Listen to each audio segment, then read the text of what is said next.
CBS Sports welcomes you to the following presentation of the National Football League. Well, it's been 7 years since Miami was in the postseason, lost on that occasion to the Baltimore Ravens. Ravens and Dolphins, here we go again. Jim Nantz and Phil Simms, a final thought before kickoff about these two. I think everybody's got to know that these two teams played this regular season, so they can't wait to see what their adjustments, how they work out for the second contest. And Baltimore won that game. That was back in October. The Ravens won it here 27-13 and actually had very little difficulty moving the football on Miami throughout the game. Coin toss was won by the Dolphins. They elected to defer, so they kick it away to Zipikowski, who runs it out from 2 yards deep.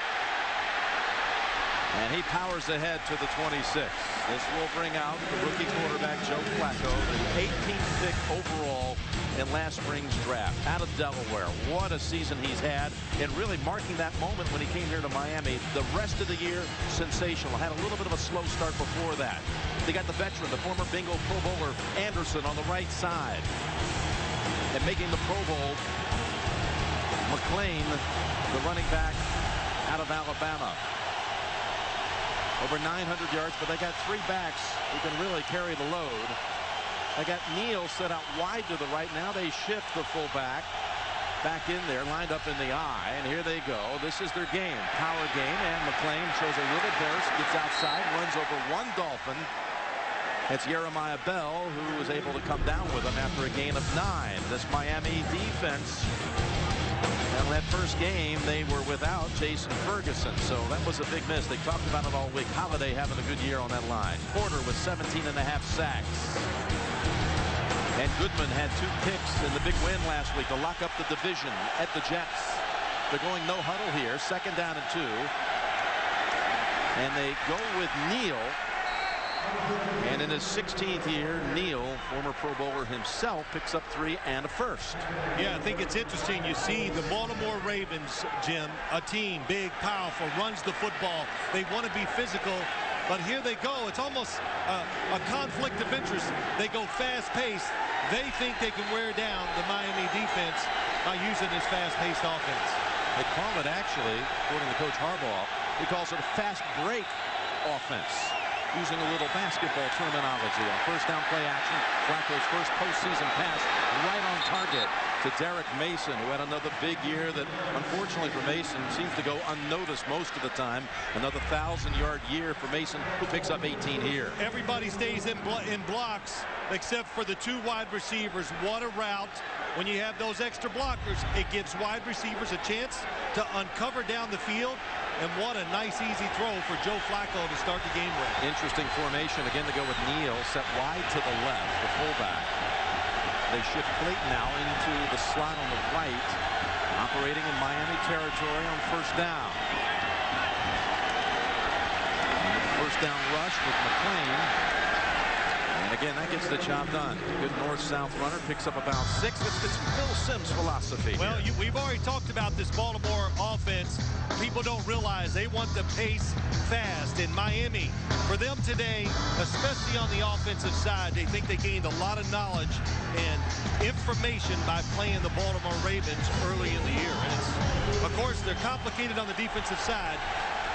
You need that first look at them so you can do a better job second time around.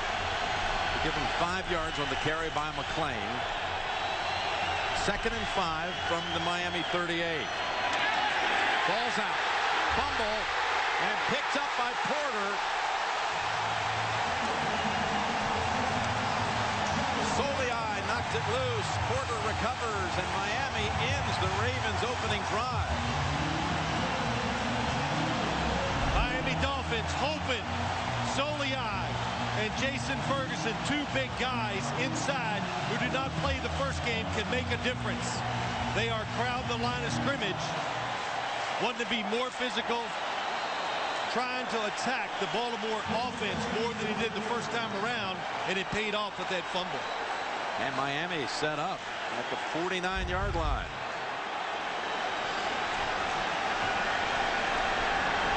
Brown, the running running back. This is the #1 team in the league when it comes to turnover differential. Getting one here early. Brown takes it just across midfield to the Baltimore side. Give him 2 yards. Chad Pennington telling us this has been the most enjoyable year of his 9-year career. Definitely, he told us. And again, awarded as the comeback player of the year for the 2nd time in his career. Jake Long, somewhat overlooked too about with all the success this year, but he was again the first selection of the draft last year. On to the playoffs, starting every game. Again, had a touchdown grab. You see it right there against the Jets last week. And a breakout 2nd half of the season. 2nd down and 8. Cobbs set off on a wing around the running back. Pennington's going to throw to Cobbs. Sidesteps one hit, has the 1st down. Shoved out of bounds by Scott.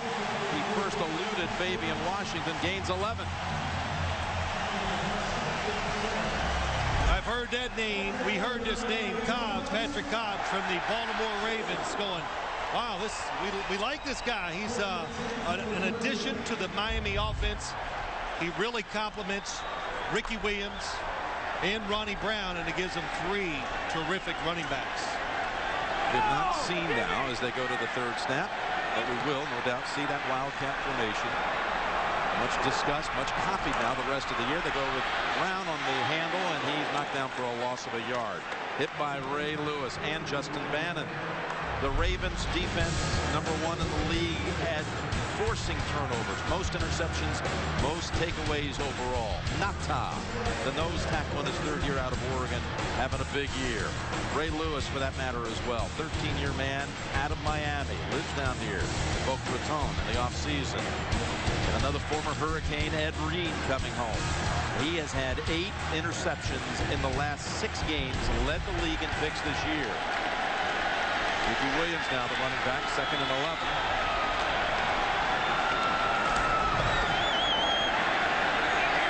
And it's back over to Cobbs with Martin in front blocking, and they got it all the way down to the Ravens 9.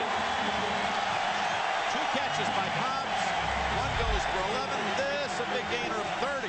Well, what they do, Miami, they use so many different players in the game, and they come out in so many different formations. They make a defense think. And even though the Baltimore Ravens, a veteran defense, they've gotten a few looks here early they're not used to, and they got to get used to seeing Patrick Cobbs. When he's in the game, be alert. He carries the football, and he catches passes. 5 opening drive touchdowns in the last 10 games. He struggled with the first part of the season versus his team that won 9 of its last 10. And here they go, getting into the hands of Ricky Williams, down to the 1. Devon Bess, through a good block for him, picks up 8. The last time they scored a postseason touchdown, well, here it is. It was a game winner, Lamar Smith.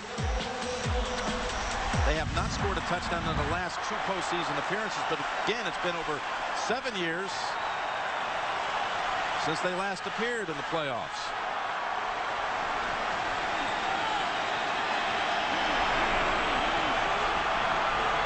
Second and goal from the 1. Fake to Brown. Pennington with pressure. That was Jarrett Johnson chasing him. And they'll have 3rd and goal coming up. Couple things, trying to catch the defense off guard, so you throw it on 2nd and short. You got to like the play call, but a fast defense, that's what they are. Jarrett Johnson just gets right in Chad Pennington's face because initially the defense was fooled, but the speed overcomes the fact that they got fooled to start. 1 tough yard to go. What will they do with it? Here we saw the Dolphins' recent success on an opening drive. Look at the Ravens. Resiliency. They'll go I formation. Brown the tailback. They'll go on the ground. Brown trying to find a seam. It's not there. Ray Lewis and everyone else is seen for that Ravens defense in that pile. Stopping him for no gain. Way to go, gentlemen. Way to go. Way to go. Will determine what Thomas Brown does. If it's on the 1-yard line, he might kick it. But if it's inside the 1, well, they've already made that determination. They're going to go for the 3. Yeah, it's right on the 1-yard line. So unless you have a special play or you think you can fool that defense, you're not going to overpower them, that's for sure. Tony Sparano going to take the points. I agree with the decision right here. 19 yards, that's all it is for the rookie kicker from Montana. He was 21 of 25 on the year. 19 yards, he puts 3 on the board. So they take advantage of the takeaway, the McLean fumble, and then a field goal from short range. And we're back here in Miami. Jim Nantz with Bill Sims, and the Dolphins able to kick a field goal, and you're pretty emphatic about that one, that you go ahead and take the points this early in the game and don't have the deflating case of getting stuffed on the goal line. Yeah, Matt, know who you're playing. Know your competition. That'd have been a tough yard. This one by Carpenter comes down to McLean, who fumbled it earlier, set up the field goal, and he scoots out to 36. Backed by Courtney Bryant. 3-0 Raven football. The NFL on CBS is sponsored by Southwest Airlines. Low fares, no hidden fees. FedEx, your ultimate NFL air and ground player. And by Budweiser Select, full flavor, 99 calories, the exception to the rule. And we're back here in South Florida. Our aerial coverage provided by DirecTV. About 80 degrees and sunshine. How does that sound to most of you? Not trying to rub it in, but it is gorgeous. From the 36, second series now for the Ravens. A little bit shaky on the handoff. That's McGahee seeing his first play. Goes for a couple of yards. Now, they were 1-15 Miami a year ago. The head coach, Cam Cameron. He's now on the Ravens sideline calling the plays, offensive coordinator. And great success this year. Great success as a coordinator with the Chargers before that. Yeah, he's John Harbaugh praised him immensely last night. A rookie quarterback, his style of offense, not worried about the perception, where they're ranked in the NFL, just worried about winning. Second down and 8. Flacco lobs this one over the head of Todd Heath. You know, for Cameron, talk about the irony too, the only team he defeated last year as a head coach was Baltimore. The only win by Miami came on this field in overtime. And Cam Maria caught a pass, took off some 60 yards to give the Dolphins their first win. It didn't happen until December. They'd lost their first 13. Now here's a Ravens bunch that's won 9 of its last 11. Facing a 3rd and 8.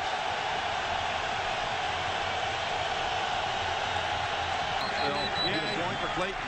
Jim, he overthrew it just because there's going to be pass interference or holding down the field against the Dolphins. And how long did he hold that football? That's a lot of pressure on the offensive line and an obvious.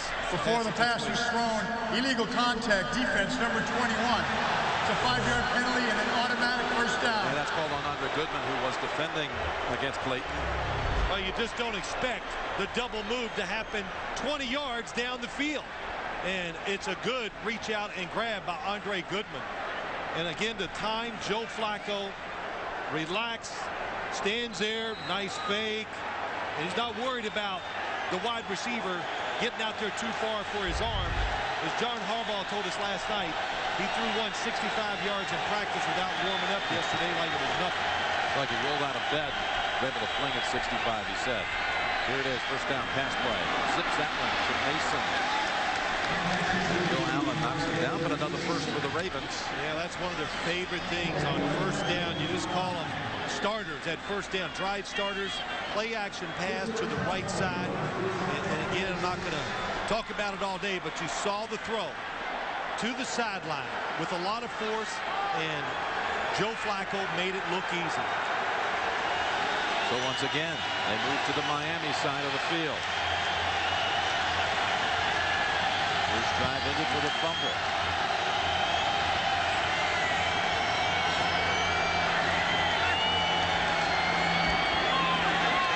McLean plunging ahead. He loves the fourth quarter. It was his second year back out of Alabama. Plus, he was told early in the year by Coach Cameron, you're going to love it in December, too. Well, that's right. You know, a couple things, Jim. He was a fullback in college, and Cam Cameron told him when he was coming out, I think you could be an NFL running back, just not a fullback. And in the fourth quarter, he believes he's so big and strong, that you'll get tired of hitting him. He's about 260 pounds. He's smiling. He's proving a lot of people right with that thought, too. And he had a big last month, that month of December, as teams, they felt like, weren't going to be ready for the punishment of 260. 5-yard penalty. Second down. Gander moving fast. Too early on the left side there. But teams are not going to be wanting to take you on late in the season. And that was really proven true. Yeah, that, and I like what you said to him. You go, describe your running style so we can tell America about you. What do you say? Well, powerful, north to south. I have no wiggle. Not a lot of wiggle. Yeah. But I'm coming at you. I'm coming. That's right. The whole game. I'm going to wear you out. Stepping back 5 yards. Flacco. Able to get the feet planted, and a nice move there to get free by Clayton. That may be good enough for the first as he gone through the double hit. He's just a little shy. Yeah, just this time the windows get tight. Nice movement in the pocket. And boy, do you think he drew? Jim, how'd that one look? Fast, hurry up offense again. On a rope. Pick up the first as again they get to the line quickly. That's Flacco. They ruled him down. Whistled it down. And Joey Porter was the one in on the hit, but it's going to be a Ravens first. You know, just a couple things about this Ravens offense and about Joe Flacco. We talked about his arm, and I think the surprising element to his game this year that most scouts, nobody thought about, that he's moved around so much and been good at it. Made some plays running down the field, scored some touchdowns, and most importantly, just buying time to throw it down the field. He rushed for 180 yards on the season. Had a big 38-yard run for a touchdown in his debut game.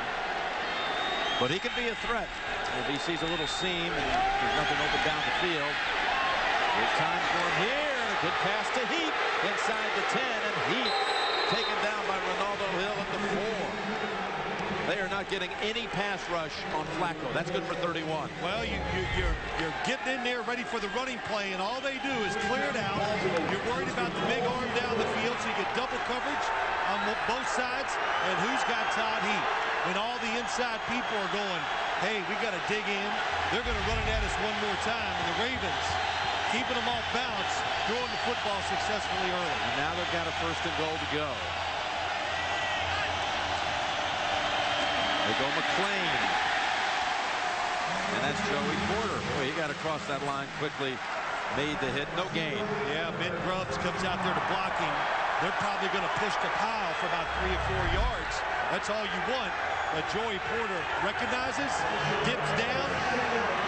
These linebackers, pass rushers, they can lower their shoulders and still run full speed.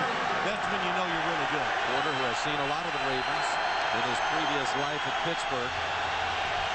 Now it's a 2nd and goal to go. They brought in Adam Terry, lined up on the left side of that line on a wing. He is eligible. Flacco looking left, now fires it, and just wide of Mason. Well, what they wanted to do, they gave an unbalanced line, and they were trying to throw the ball to the front side to Todd Heap. But the Dolphins, one of the things you have to show, the Dolphins got to show that they can line up to the unbalanced lines and be ready for all the variables off of it. And the Baltimore Ravens on defense got to show that they can line up to the Wildcats. So both teams making the defensive side think as much as they can. On 3rd and goal, Baltimore brings in rookie Marcus Smith as an extra receiver, and Willis McGahee as a running back, lined up to the left side of Flacco. 3rd and goal. To the goal line, ball is caught, no, incomplete. Ruled incomplete, knocked out by Bell. That was Heap, who had a handle on it for a moment. If it had been ruled a fumble, it would have been recovered anyway by Jason Brown, the center. Jeremiah Bell, 37. They go to their guy inside. Todd Heap, that's a good job. He gets his left arm on one side, gets both of his arms in there, or both hands, and just pulls it away. The last 2 original Ravens are Ray Lewis and Matt Stover. 40-year-old place kicker from 23 yards out. And Stover knocks it through. So matching field goals here in the opening quarter in Miami. Dolphins and Ravens 3-3.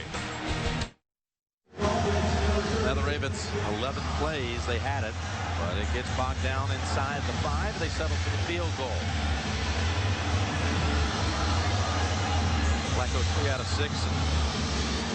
Well protected on these pass plays. Again, they felt very good about the fact that the first time they played here, the Dolphins really couldn't stop them. Yeah, they did. You know, there's both sides to look at that, Jim. The Dolphins feel like they moved it on the Ravens extremely well, too. Just made one big mistake. Handles the kickoff duties for the Ravens, and that's Patrick Cobbs bulldozing to the 32.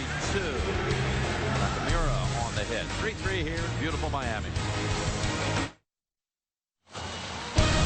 The NFL on CBS is sponsored by Sprint. Get NFL Mobile Live only from Sprint, only on the Now Network. And by Acura. Acura. Advance. And Miami Sea Aquarium, where Flipper was once filmed, and where our Dan Marino starred in Ace Ventura. Remember that? Yeah, I do. Jim Carrey had a supporting role. He was good in it. First and 10. Why did he do more movies? Yeah. Just wait for the right script to come along. 2:40 to go, first quarter. They empty out the backfield here for Pennington. They're going to hand it off actually here to Ronnie Brown coming off the wing. And he rides into the arms of Suggs. And Pennington on that first drive for Miami. A couple of throws to Cobbs proved large. Yeah, you know, it was a successful drive, of course, for the Miami Dolphins. And the passes were short and to the outside. And the reason for that is, and you heard it last night, all the Ravens did, they complained about the fact that the Dolphins threw it up on the field, on them last time they played. They had success, and they're looking for it today to stop it, that's for sure. Bennington, the number 2 rated quarterback in the league this year, behind Phillip Rivers. Again, the comeback player of the year for the second time in his career. And finished second in the MVP voting behind Peyton Manning. Ronnie Brown. About 4. If you had a vote in that, Phil, I thought it was interesting to hear that you would too have to give Pennington some very strong consideration. Yeah, oh, absolutely, Jim. I think it was a toss-up between him and Peyton Manning, and I don't really know how the voting goes. It's not a point system. I think it could have been close if you'd gone. Well, no, it could have been closer if it had been the second one for sure if you went 1, 2, and 3, but they don't do that for MVP voting. But 1 and 15, doing what he's did with this team, pretty terrific. Here they go with the Wildcat. Pennington to the right side. Snap. Ronnie Brown. Keep.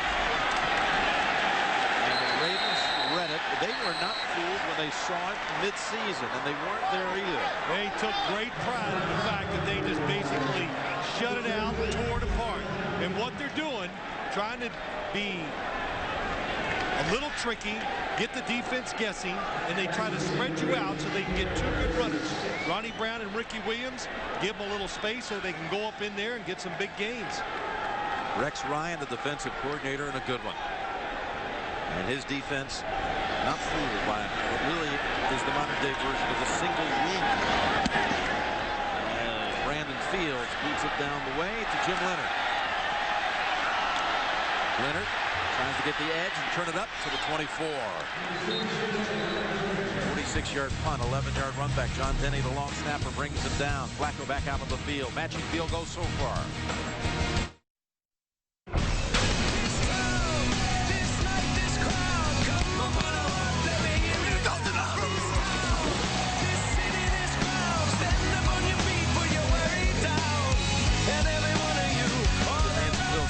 Glad you're here. As the Ravens break huddle and come to the line at the 25. They drove it all the way to inside the 5-yard line. The last time they had it, it's McClain. And boy, what a nice cut that was. Now he's just churning those legs for a first down. Ben Grubbs was one of those who really helped create that opening on that left side. He had to cut back. Yeah, that, and you know, they brought Willie Anderson over to the other side, so they ended up running to the strength of that offensive line once again. That's the end of the first quarter. We'll return after these messages, and you're watching the NFL on CBS.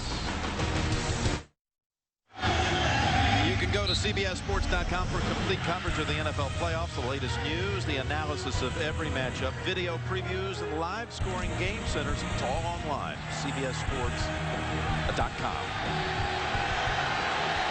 The Ravens start the second quarter. First down from the 36. Adam Terry now lined up on the right side.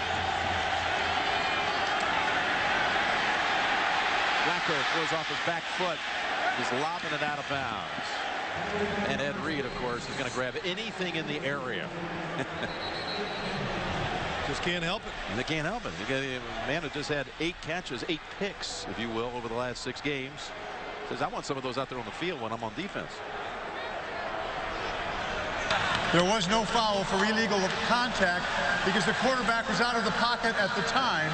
Therefore, that is not a foul. Well, you see Ed Hockley is the referee here today. And, of course, Ed, because of that Week 2 debacle in Denver, became such a focus of attention. But, you know, Phil, you talk about a guy that is so respected in the referee ranks. Right. Some might be saying, how did he get this game?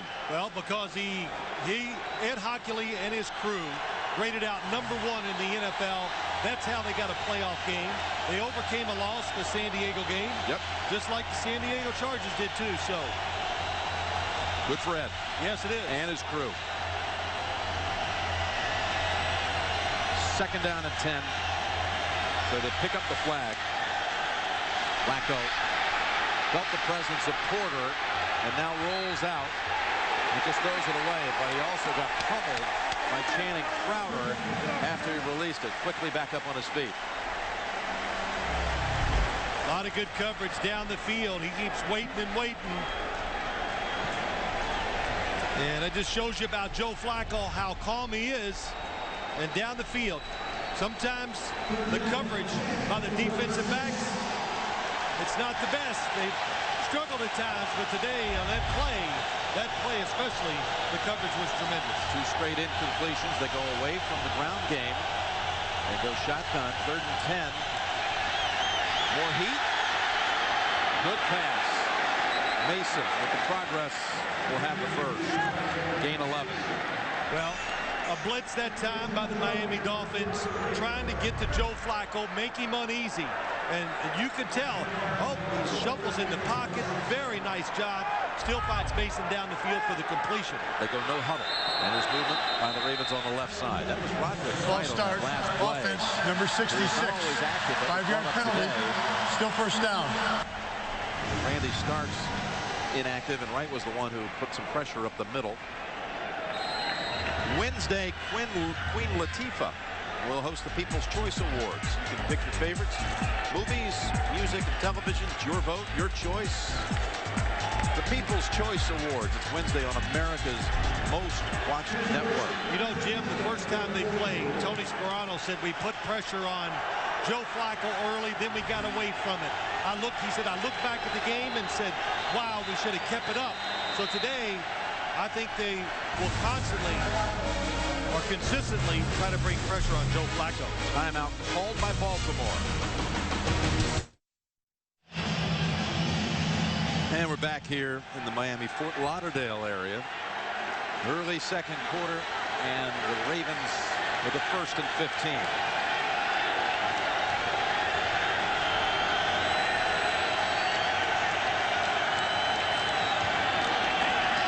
They go McClain. He doesn't need much of this. He doesn't have a wiggle, but I'll tell you, give him just the smallest opening. He's going to let you ride with him. He's going to carry you with him for about 6 yards this time. You know, the one thing the Miami Dolphins talked about playing this Ravens offense, he goes, they never get discouraged. You stop the running game, they get 2, they get 1, they get 2. They just keep coming. And then all of a sudden they get 10, they get 20. And that's what it takes to be a good running football team. Patience, determination, and most of all, it takes toughness. The procedure penalty puts them in a 2nd and 9 situation, even after the 6 yards. So they go shotgun. Flacco almost intercepted. Aiken Adele had a hand on it. It was intended for Todd Heap. Yeah, not a good decision at all. They're dropping back in zone. Watch the defenders.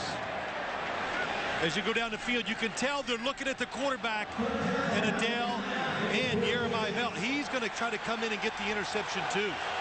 So when the defenders are looking at you as a quarterback, that's when you want to look them off and then come to a receiver at a certain spot. 3rd and 9. Need to get to the Miami 43. Here comes the blitz. Flacco's pass, a wobbler, thrown out of bounds. Area of Mark Clayton.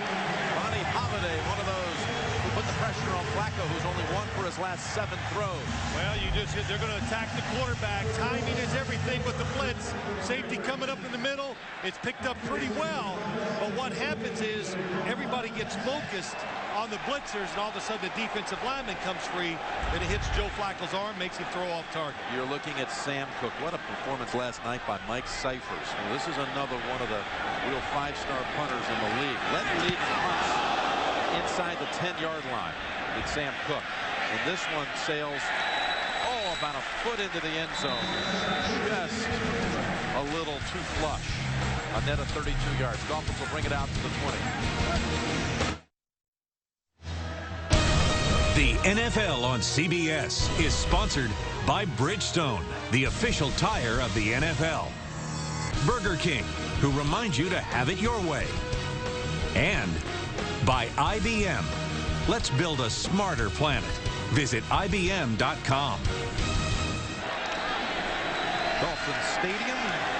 Thursday night, Virginia Tech defeated Cincinnati in the Orange Bowl. And this coming Thursday, Oklahoma and Florida will tangle for a championship. Here, playoff action, Miami and Baltimore. Square to 3.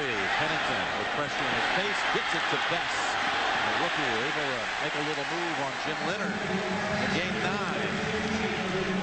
Well, Devon Bess, who says his favorite player, of course, is Steve Smith, a wide receiver of similar size, and has found a home as a free agent with the Miami Dolphins, undrafted out of Hawaii. Caught a lot of passes as a football player there, of course, and right away came to training camp. Everybody could see. Sharp route runner, tremendous catcher of the football. Places for guys like that in every team. About 293 passes from Colt Glennon for the Rainbow Warriors. 41 touchdowns. Second down and 1. Ricky Williams able to score one hit. Ray Lewis with a punishing blow, but a first down collected by Ricky Williams. Boy, he comes around that corner quickly, doesn't he? Yeah, Ricky Williams runs with a purpose. You can tell. We talked about it last week. Still has the same speed that he came out with from the University of Texas. And again, the sweeps, the wildcat. Ray Lewis can still bring it too. Hit to the side of the helmet. But I talked why they do it. It's just another way to get more space for two very talented running backs, Ricky Williams and Ronnie Brown. His first carry goes for 7 and a first down. Tight end formation. Throw it though. Almost picked off. Oh, that was Suggs, who was trying to make a hit, and he looked up. He might have had a play on a pick and a run back, which he had in their earlier matchup this year for a touchdown. Jim, I talked about it a lot. You try to fool them. You try to keep this Ravens defense off balance. But most of the time, those defenders are looking at the football. So they're able to react very fast to that. They don't turn their backs too often on the quarterback or whoever has it. That just makes them faster because they don't do it. That's Ryan calling his defensive unit likable and learnable. They rely on one another. Here's the pass over the top. His third catch. And he's about a yard shy of a first. Corey Ivy run him down in the helmet area. 1 yard shy of a first. It's interesting you say as you watch this play, you talked about Rex Ryan, and you see players running everywhere for the Baltimore Ravens. Crowd's reacting, could have been a face mask. That's what I'm wondering. Well, went across, never grabbed it. The head didn't move, so that's a good no call. Let's see what the call is here for the Dolphins on 3rd and less than a yard. For this formation, almost wishbone-like, and driving for the first down is Lusaka Polite. Well, I think I said it last week, Jim. You see the triangle. They just do so many different things with different personnel groups. They're just trying to make you think on the defensive side instead of attacking them. And also, Dan Henning, you do that with a football team because you're trying to find ways to make plays. It's not the when you look at the Miami Dolphins offense, you go, boy, they got a lot of big weapons that we got to be concerned about. And Henning, the offensive coordinator, had 1 year with Pennington up in New York. Pennington's rookie year with the Jets. Here's a little toss to Williams, almost to the 50. Sperano had spent the last 5 years as a Cowboy assistant. 10 years ago, he was coaching at his alma mater, the University of New Haven, where he played center there, the football team. What a story. When he got into the NFL, he said, I didn't want to be a line coach. I didn't want to be a coordinator. I wanted to be a head coach one day. Well, he's proven. I think the Dolphin players said it right away. They just said that we knew we had a head coach we're going to respect. He can communicate. You relate to him right away. And like we've said before, most of all, he works them hard. 2nd and 8. Pennington. Forced down. Now Clemens fires high. Picked off by Leonard. Jim Leonard zigging and zagging to the 45 of Miami. It was over the head of Devon Bess. Influence was the pass because of the pressure applied by Bart Scott.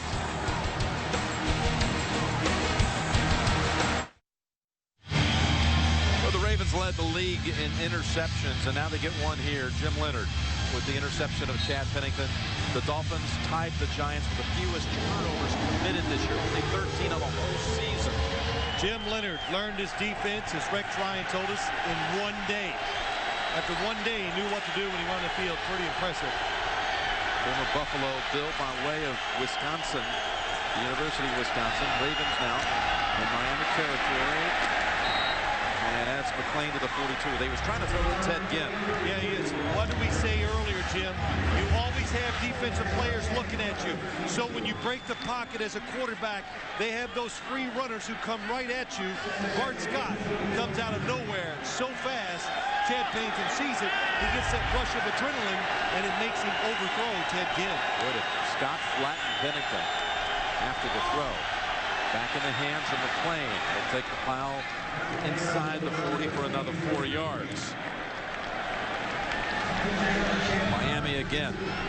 One of the reasons why they had this remarkable turnaround, they barely turned the football over.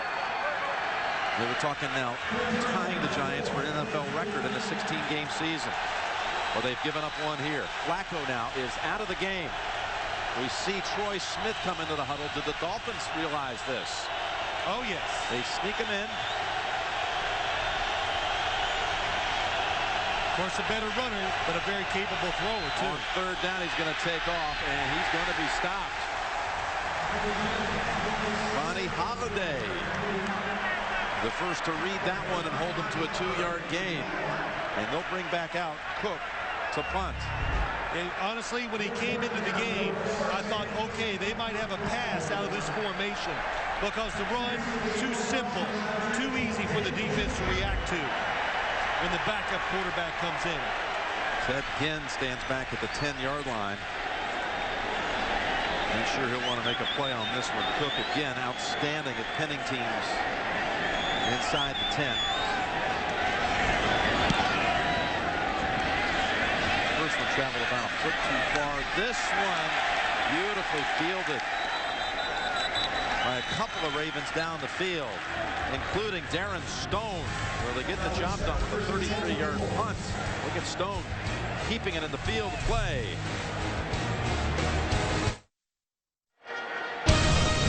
The NFL on CBS is sponsored by Lipitor and by Chevy, an American Revolution.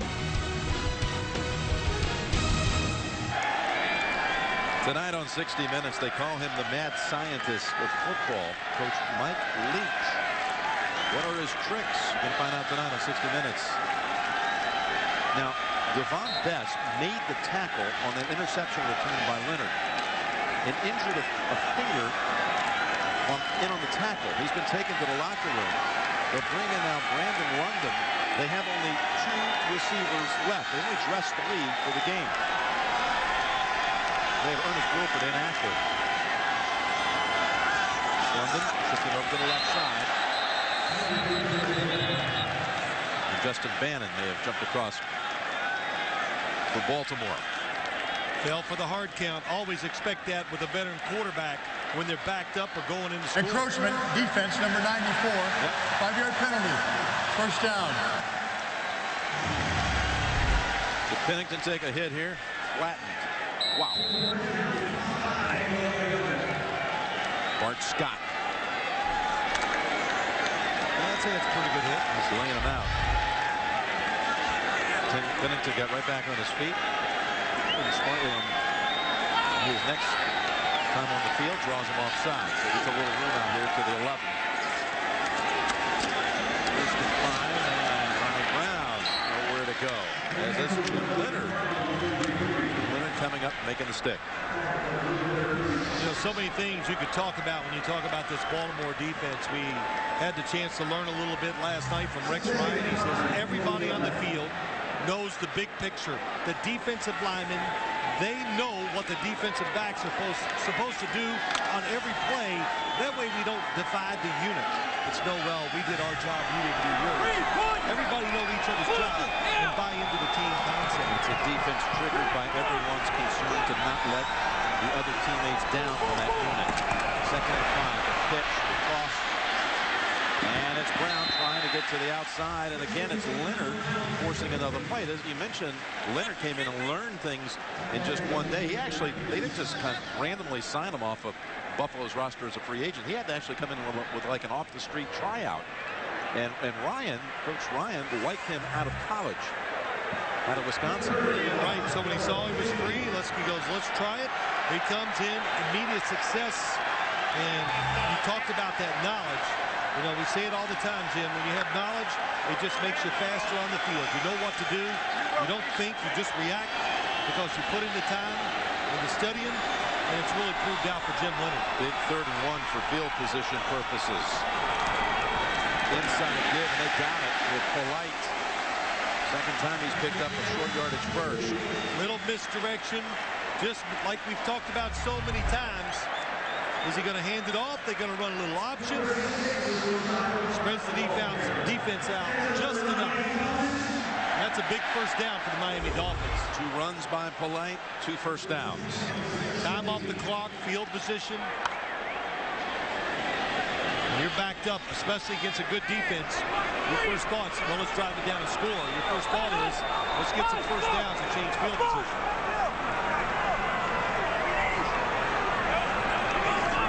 First down snap, handoff Williams, short side of the field, and it's Leonard back in there making yet another play. There is a flag.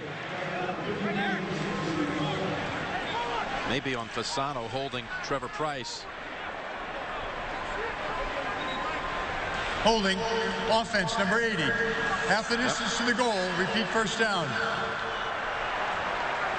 Anthony Fasano, who came over in a trade from Dallas, having a big year. Sprint halftime report is coming up shortly with JB, Dan, Shannon, and Boomer. Coach Power, their take on the first half here.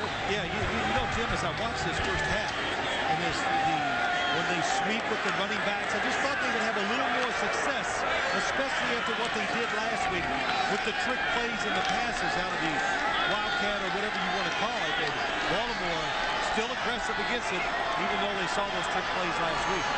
First and 19. Pennington. Just a short throw. Brown hit immediately by Bart Scott. Picks up 5. We'll have Jeff Fisher, by the way, joining us in an interview coming up on the Sprint halftime report. Of course, Coach Fisher and that #1 seed, the Titans, wait to see who they'll play based on the outcome of this one. You're a quarterback, watch the defense, look at everybody there. They look so close. They look like there's 13 guys over there, a lot of movement. And your quarterback, as Chad Pennington told us, don't just sit there and look at what they're doing all the time. If you do that, you can't even compete against it because you're using all your energy just thinking about what you're going to do. So make your mind up. Did he get the timeout in time? Looked like he did. Timeout Miami. That's their first. It's a 30-second timeout. There is no flag down. So 3:40 to go. First timeout used by the Dolphins. This is dangerous territory for them when you're going against a unit that has specialized in takeaways, best in the league this year.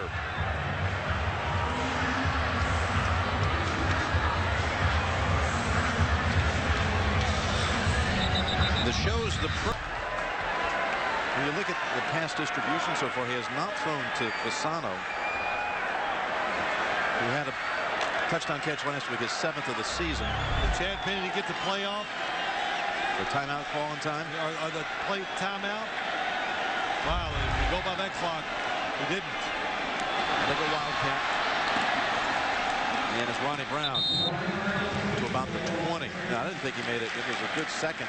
Well, you do get about a second. Everybody, it's not exactly when that clock goes to 0. Always remember that. The official has to look at it. If it says 0, then he looks down. If the ball's not snapped, they throw the flag. So there is a little bit delay. Still facing a third and a long situation. 3rd and 8. I think the fact that they only have 2 receivers, Jim, has really limited some of the play selection by the Miami Dolphins. Again, Bess in the locker room. They're addressing a finger injury for the rookie receiver. Big blitz. Pennington.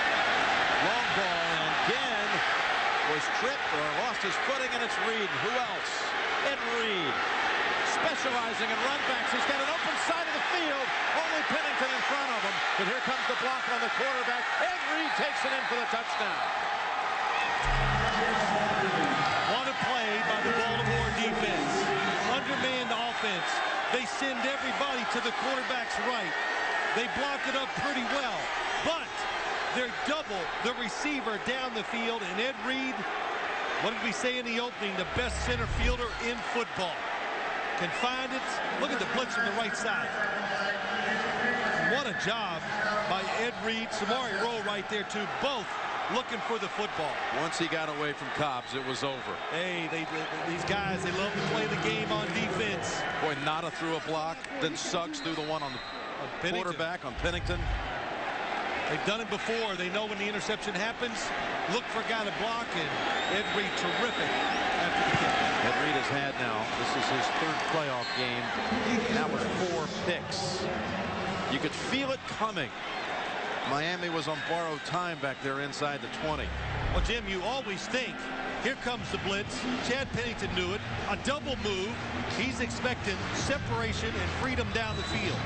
That was an incidental trip by Samari Rowe. He does get hit, but it's after the pass. You're the quarterback. Of course, you want to be the last line of defense. Protect yourself. Look at that convoy coming your way. Do the right thing. You go down low, trying to get in the way, hoping they stumble over you. Ed Reed, who has over 1,000 yards in his career in return yardage. And here's what he's done before. Against Cleveland, running one back. Against Philadelphia, 11 career regular season touchdowns, and this is his first postseason touchdown. Remember what they said to us last night. He hurt his hamstring early in their meeting this year. So his hamstring is hurt. So he says, the heck with that. He goes up near the line of scrimmage and sends Jim Leonard back. They just do it. They don't ask the coaches. That's how this defense works. And he kind of survived. But they gave up big passing plays because of some of the movement on their defense. Well, today, they got him back there deep. It proved to be very nice. So 10-3, first touchdown of the game. Scored by the Ravens defense, and this will not be returned. What did you think about that when he said, yeah, I just moved up to the near line of scrimmage, and then you realize they didn't ask the coaches, and it's hard to believe, isn't it, when you listen to it? Well, that it's an example, though, of what, you know, Rex Reed was telling us about, how everyone on that defense knows what the other guy is supposed to be doing. The DBs know what the defensive line is supposed to do, technique-wise.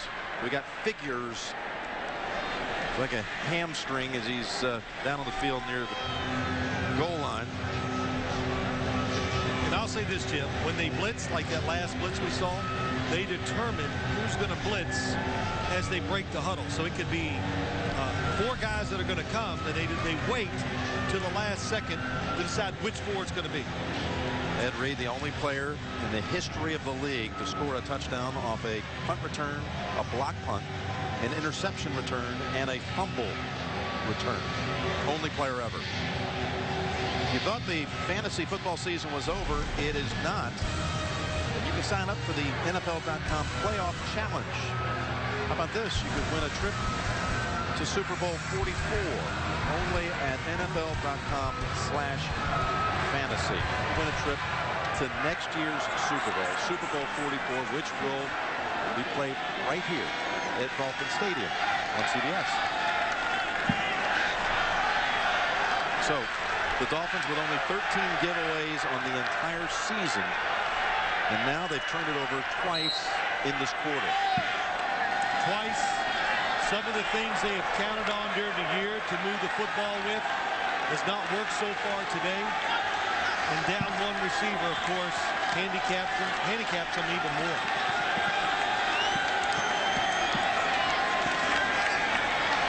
Pennington with more pressure. Suggs is on him. Pennington able to cradle the football and hold on to it. Marcus Douglas also came in for a little of that action. A loss of 12. Coverage down the field. A lot of defenders there. Everywhere you look, you see double coverage. Terrell Suggs, in case you're wondering, his nickname is T-Sizzle. But you look at the coverage down the field. Nowhere to really go. And a quarterback that's feeling a little uneasy about pass protection and the decisions he's making. So 2-minute warning coming up. The Ravens now with 2 timeouts have designs on getting the football back here and doing something with it before the intermission. Jim Nance and Phil Simms back here in Miami. It's all started to go wrong for the Dolphins here in this quarter with Pennington picked twice in the danger zone again here, Phil. Yeah, it is. What you'd want to do if you're the Miami Dolphins is just really get to halftime. If somehow don't make another big mistake, make the Baltimore Ravens drive down the field. Pennington from the goal line throwing it underneath, and Cobbs tripped up by Ray Lewis. And the Ravens again with 2 timeouts. Take a quick one here. 1:53 to play.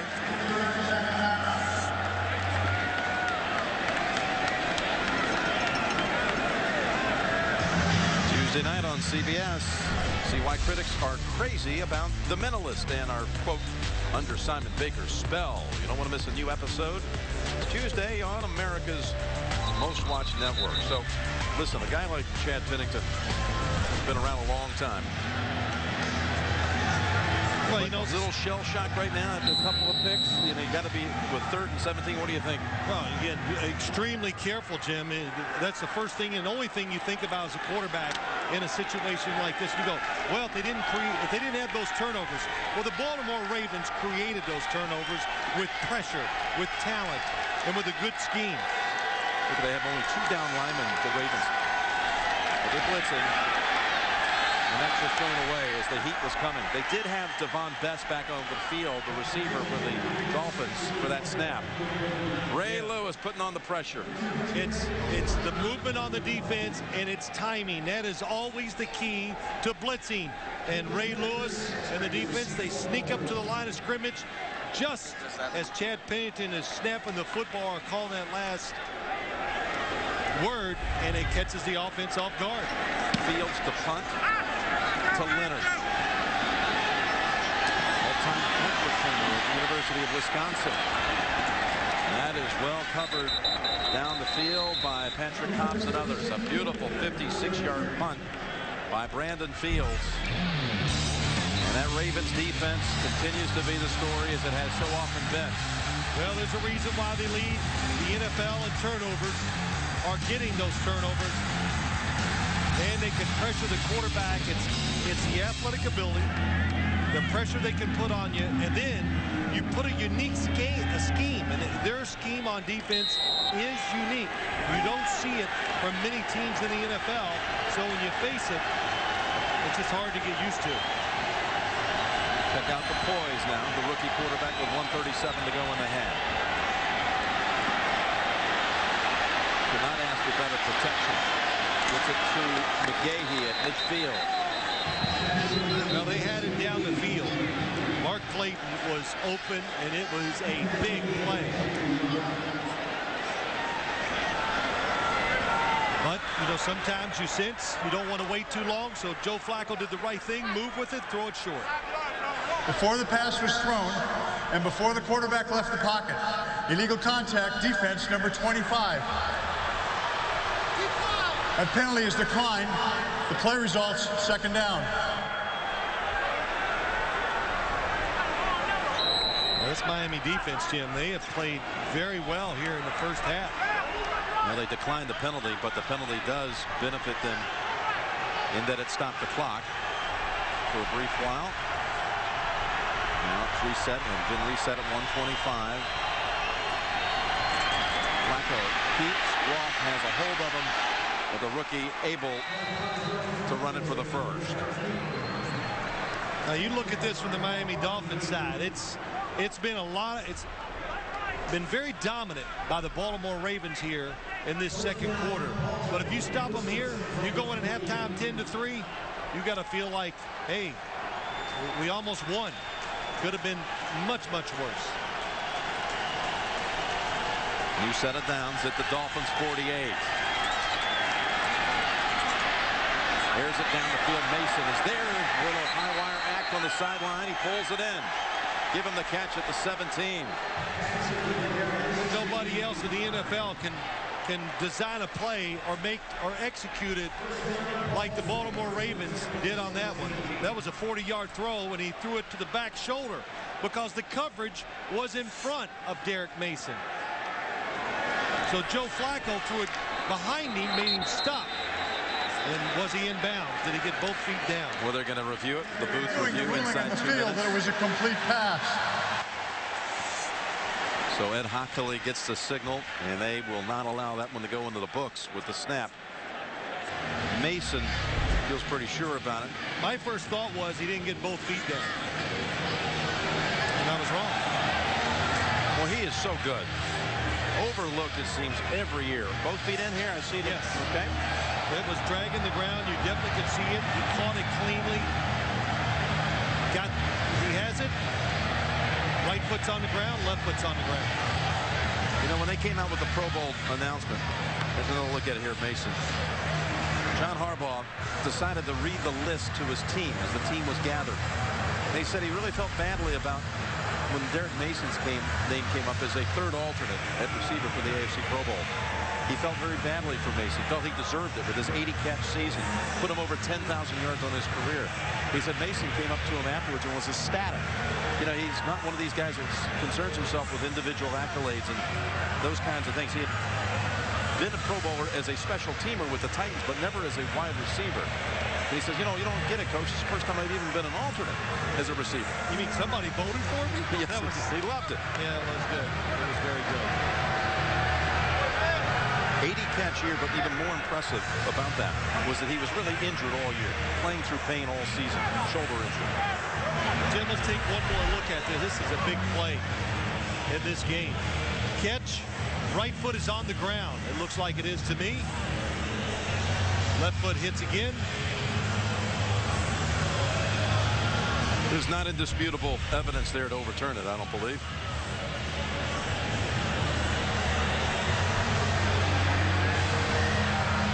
If it stands, it's a 31-yard play. Tony Sperano, who last week they had to go win that game up at New York against the Jets to win the division. Went from 15 games out of the division to division titleists. The receiver caught the ball, touched both feet in bounds before he went out of bounds. Therefore, the ruling in the field stands as called. The pass is complete. It's a first down. Jim, let's just go back and look at it one more time. The coverage down the field, little fake, trying to go deep. You see the defender who's down there waiting for Derek Mason to keep coming up the sideline so he can make the play. Joe Flacco sees it, and like I said, he threw a strike, made Derek Mason turn around and catch it, and they get a big play. That defender was Will Allen, the former Giant. Ravens have scored in the last minute of the first half 3 consecutive games. And appear on their way to a 4th. Gahey with a 13. Now again, they still have 1 timeout. And now they use it. And coming up, Sprint halftime report. James Brown take us through it with Dan, Shannon, Boomer, Coach Coward. first half highlights of this playoff game. And they're going to speak live to Jeff Fisher, head coach of the AFC's #1 seed, the Tennessee Titans. It's all coming up on the Sprint halftime report. If the Ravens win this game, they would be playing at Tennessee next week and send San Diego to Pittsburgh. Right. The Miami win would mean the Dolphins would go to Pittsburgh, and San Diego would travel to Nashville.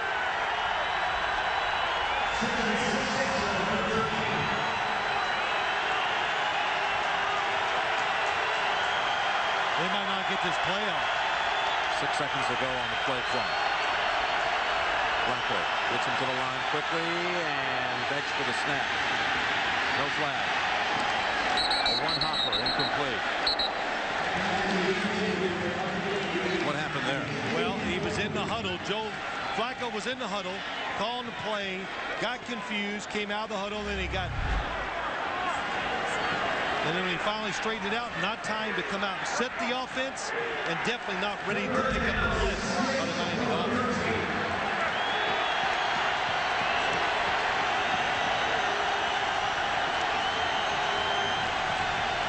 Miami crowd and flooring their defense to hang tough. Blitz. Flacco got it away in time and incomplete. Over the head of Mason. Nathan Jones was the one on the corner blitz. They got the answers on the defensive side. The Miami Dolphins do. They are sending more people than the Baltimore Ravens can pick up. Not time for Flacco to look down the field and make throws. So Matt Stover comes back out. Matt Stover, who entered the National Football League in 1990 as a teammate, Phil Simms, and the New York Giants. Actually was on IR that year with the Giants. What a career he's had. Top 5 in virtually every career category. From 31, Stover sneaks it through that left side. With a 10-point lead.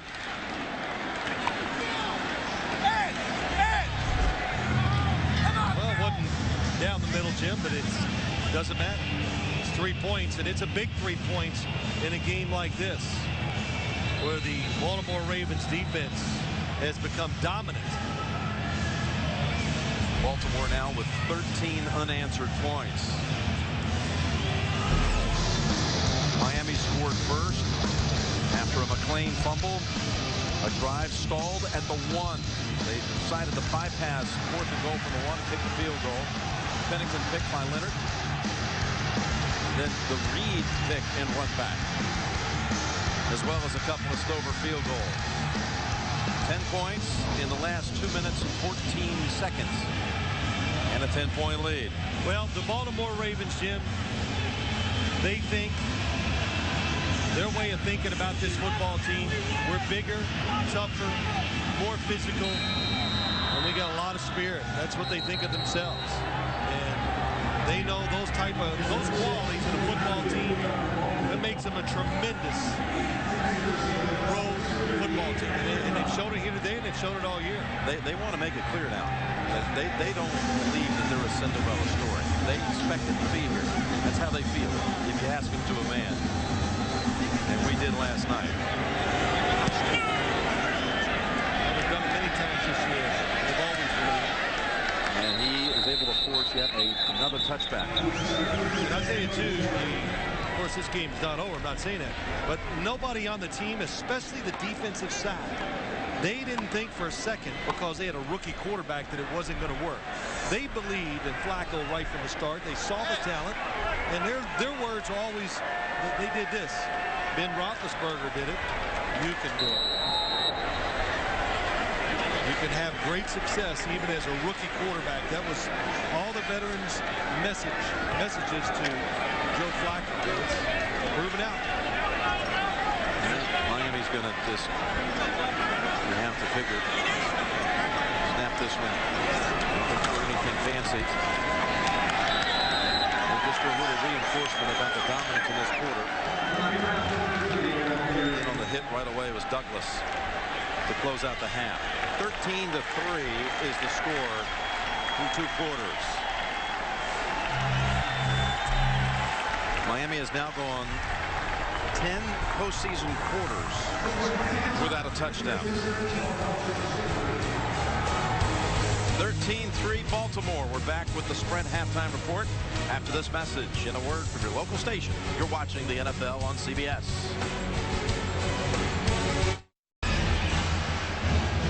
Miami will receive the second half kickoff. They had won the toss and elected to take the football in the third quarter. Reminder, this game is brought to you in high definition here on CBS. Well, it's a gigantic task to try to come back on a Baltimore Ravens defense when it's playing like this. Surrendering only 95 total yards in that first half, but it is only 10 points. So let's see what Miami can do.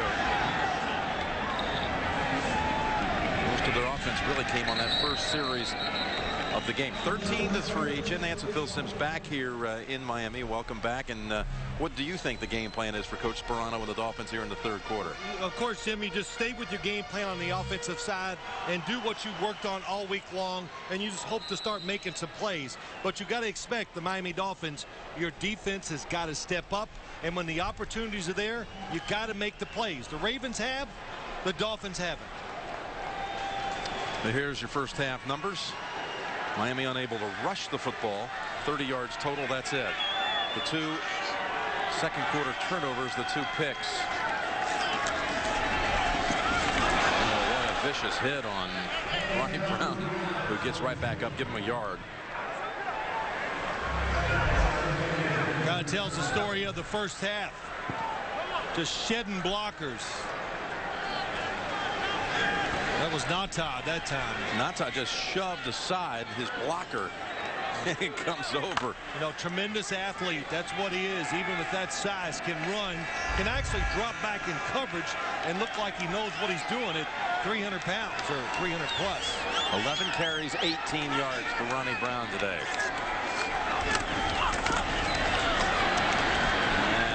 Manages two this time. Jim Leonard comes up from his safety spot.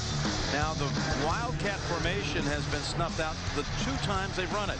Yeah, that tells you something there. They're not even confident getting in this formation, thinking they can make some plays. And there was a little apprehension last night with the Ravens going, well, you know, they could catch us with a trick play. We hope not. You know, the Ravens take great pride in the fact that they do their job, stay in their places, and don't overreact to formations and movement. Dolphins spread it out on third and long. Pennington's throw in double coverage is intercepted for the third time today. It's leaving Washington this time. Ted Ginn coming over, brings them down at the 39. 3 picks of Chad Pennington in less than a quarter of action. Well, nobody's open, and once again, you think you got a receiver that's singled up, and most of all, have you seen a defense? Well, Chad Pennington takes a big hit. When the football is in the air, they make the catch. That's Fabian Washington on the outside. He knows he has inside help, so he never gives away. Gives away the outside edge, Jim. That's why it was an easy interception for him. So the Ravens offense gets started here for the second half at the 39 of Miami. McClain pushed back by Kendall Langford. To think that Chad Pennington on the season threw almost 500 passes. Picked 7 times. That's it. He had the lowest interception percentage in Miami Dolphin history, and now he's thrown 3 in his last 7 passes. Pressure, confusion, and it's not like they're taking it away. That's the way I look at it. You know, you say, well, don't have a turnover. Well, then fall on the ball every down, then you won't have a turnover. You got to play. You got to take chances, and the Ravens defense is just better right now. 2nd and 7. Crowder coming after Flacco, who was able to sidestep the hit and throw on the run. Incomplete. Well, the Dolphins worked hard on this week. We talked about it earlier. Joe Flacco gets out of the pocket, and he's not looking for a 5-yard completion. He's looking for the big one. Looking down the field, trying to get the touchdown or the 40-yard gain. Watch his eye line. Look where he's deep. Nobody open. Finally comes to the short receiver. Throws it in the area. Derek Mason. Flacco has not been sacked in this game.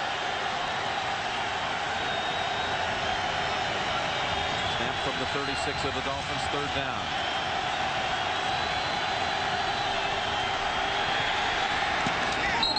Incomplete. Well covered by Andre Goodman. Pass through to Mark Clayton. Dolphins know. You're gonna let him get away with Hey, that. their defense, it's not only got to come out and play well, it's got to play really well. Might have to help the offense out and get some points. The blitz, Andre Goodman knows it's got to be a pretty quick pass. We got everybody going at the quarterback, and it was. Bess was out for a while in the second quarter. He's back in. Cook, who had that one punt beautifully down by Darren Sloan.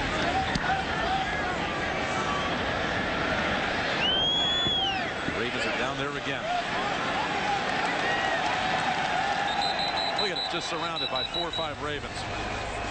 Inside the 1. Nakamura, the one who finally downed it, the Cook punt. You're looking at Sam Cook, who sets up that Ravens defense again. Last time he pinned them at the 6 that set up the read, pick, and run back. Now he is able to down it inside the 2. Hunter's making a big difference in the postseason. But what we saw with Cyphers last night is the run by Polite.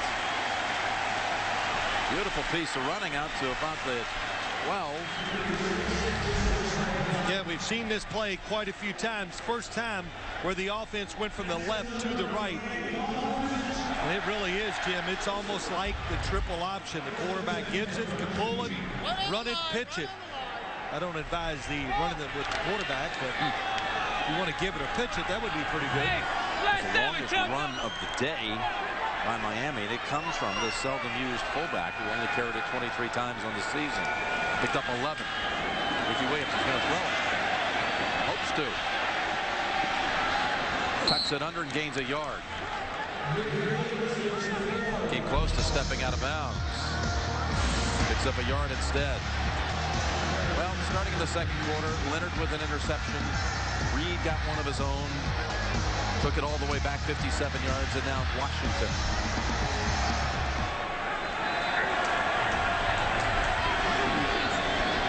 Pennington will love to have a little bit of time to throw.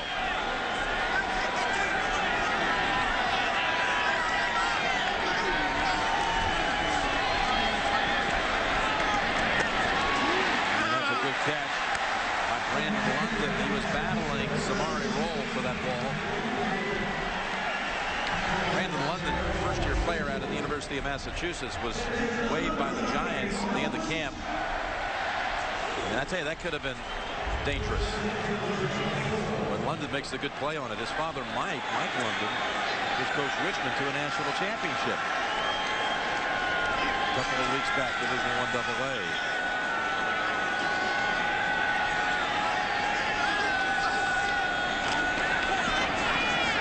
Their pressure. Price gets the sack.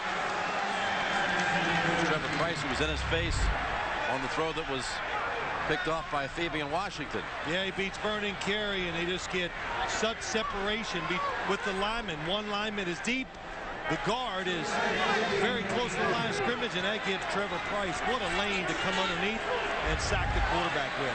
The last 5 weeks of the season, that offensive line has surrendered only 3 sacks. They've given up now 2 today. 2nd and 16. Going back to London that time. There was 2 completions to wide receivers in this game. One to Bess and that one a moment ago to London. Again, the AFC playoff brackets look like this. If Baltimore wins this game, the Ravens would travel to Tennessee next Saturday. That would send San Diego to Pittsburgh. That's if the Ravens win here. And on the NFC side with Philadelphia and Minnesota coming up later today. Well, you can see Philadelphia win. They put the Eagles at the Giants and shift Arizona to Carolina. Let me say this, Jim. Do not take a chance if you're Chad Pennington. They don't. They run it with Tom. And the ball's out. Recovered by Suggs. My goodness. They try not to put it in the air, but the ball hits the ground anyway. Looks like Marcus Douglas is the one that's over there. Samari Roll. And it's just, they do the sweep, a nice safe play. Douglas hits him. Boy, just a lot of guys to the football. Douglas, McClain, Roll. I've said it many times, because of what they do, and they confuse you. Hard to make big plays because they can all run to wherever it is. McClain. Allowing ahead for 3 more. I was going to say, don't take a chance. Don't turn it over. It's only 10 points, a long way to go. Keep the pressure on Baltimore, too.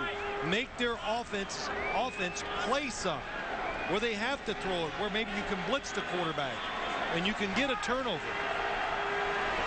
And they've turned it over now, Miami, 4 times in this one, after 13 turnovers the entire 16-game regular season schedule. Had only one multiple turnover game all season. That was at Kansas City, week 16. They turned over twice. Today's just been a disaster for them in that department as Crowder rides down the ball carrier along with Langford. Again, it was McClain with the run. Actually, yes, McClain. You know, I tell you, you look at it and you go, wow, Baltimore, take a chance in this game. No, I think you play it conservative and you call the plays where you don't make the quarterback think too much, and most of all, I'm sure he's already gotten some instructions. Be careful, be very smart. Miami defense trying to keep the Dolphins in the game. 3rd and 5. Flacco looking for Clayton. And they give him the first by a yard. But if you notice as you watch this Baltimore Ravens offense, what they do a lot of, for a young quarterback, they throw it down the field so the defense separates, so he has a better chance to see what he can do, and it really makes, I think, easier throws. And then when they need short yardage pickups, they throw it outside so Flacco can see more space, more room, easier to make a decision. 1st and goal. McClain. And he's in for the touchdown. LeRon McClain stayed low, kept driving the feet. Tumbles the final yard for the 8-yard score. Just what you want. Run the football a few times. A no chance 3rd down pass to pick up the 1st down and then power the football into the end zone. Now we've got the Miami Dolphins in a whole different mode. How about just in a hole? Well, they got them in a hole, too. Stover. To make it 20-3, which was precisely the final score back when they met in January of 2002 in a wild card game won by the Ravens. Baltimore's offense finds the end zone for the first time, and the Ravens are on a roll. The NFL on CBS is sponsored by Southwest Airlines. Low fares, no hidden fees. Verizon Wireless. And by Frost Brewed Coors Light. When the mountains turn blue, your beer is as cold as the Rockies. Well, after the fumble by Cobbs, recovered by Suggs, the Ravens, 4 plays, cover the 19 yards, and McClain touchdown. And there is Cobbs.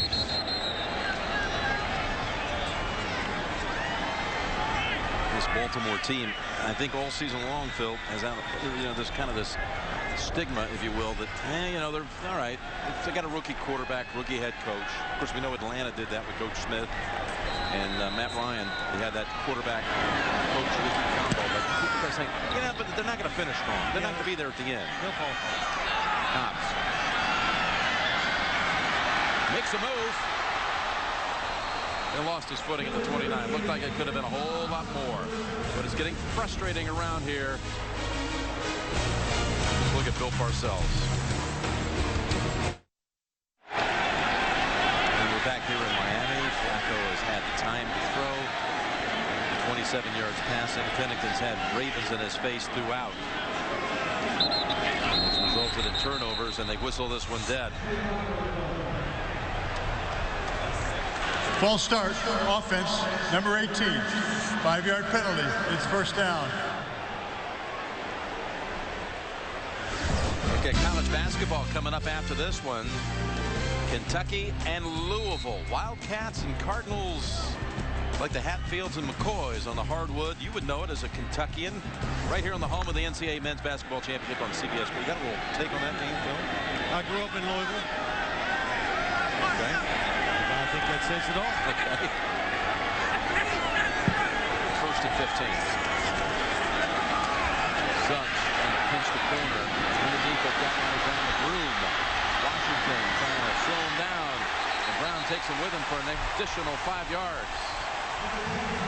Well, what you've seen so far today for this Miami offense, the Ravens, they got beat down the field the first time they played, so they're giving up the short throws, especially when those short throws go towards the sideline. And that time, Ronnie Brown just got some extra yards with it. He picked up 23 in all.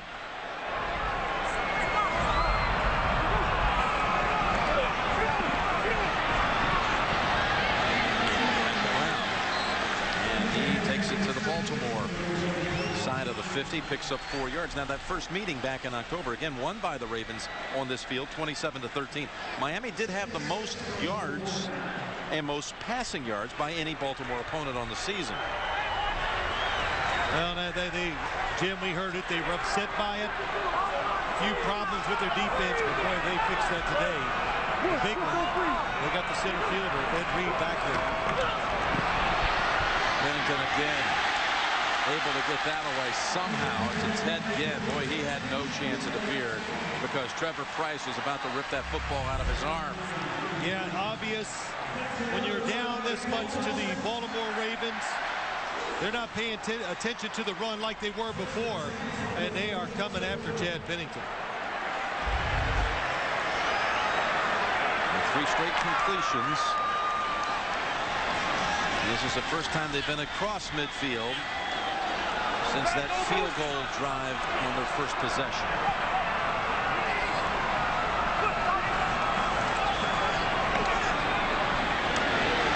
Again, and 4 straight hookups now for Pennington.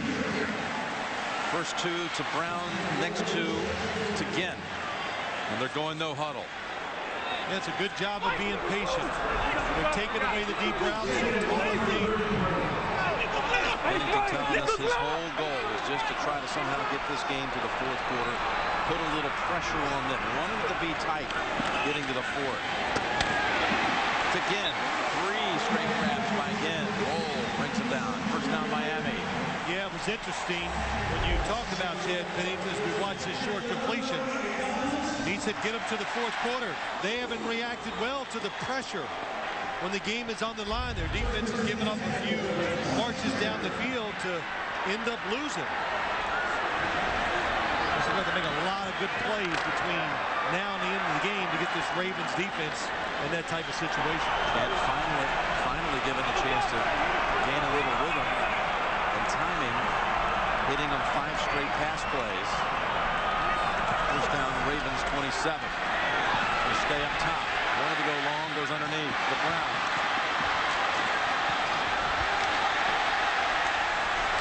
Tremendous second and third effort by Ronnie Brown. And they gain 6. Ball is out at the end. Hey! Come on out here. Come on out here. And actually, Brown never let go of it.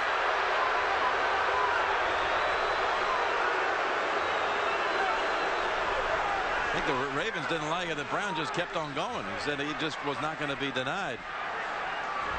Sperano taps him on the head. Said that's the kind of effort that needs to lead this team back into this game. So look. Well, that's Terrell Suggs. Jake Long didn't like what he saw. So the rookie came over and shoved him. No flag on anyone. Second and 4. Ricky Williams replaces Ronnie Brown.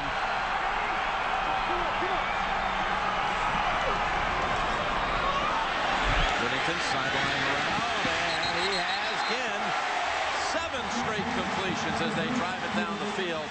Better than they have all day. Well, there's pressure by the Baltimore defense to Chad Pennington's right. Does a good job staying underneath it and throws it to the sideline. Quarterbacks know if there's a blitz, it's going to be single coverage to the outside most of the time, and that time it was. Pennington made a good throw.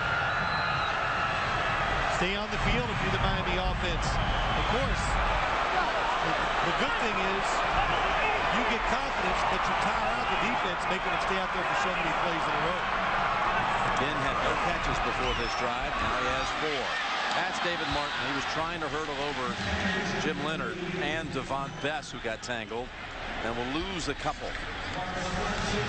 Yeah, the screens, the Wildcat, some of the things we've seen the Miami Dolphins do the whole year long that have been successful, that have worked so well and taken the pressure off the offensive linemen and helped the offense make some plays when they just can't beat people man-to-man sometimes. It's just not been there today. Tony Sperano, who told this team before that Jets game last week, why not us?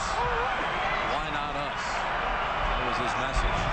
Now looking for something to rally his Dolphins as Pennington is picked again by Reed. And comes in to help make the tackle. So 8 straight completions.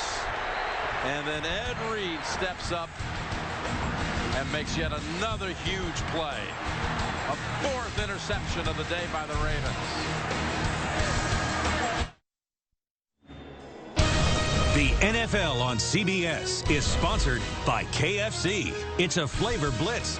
KFC's honey barbecue wings have 3 layers of flavor. And by the all-new Dodge Ram. Never back down from a challenge. Back here, 3rd quarter, Dolphins Stadium, and aerial coverage provided by DirecTV.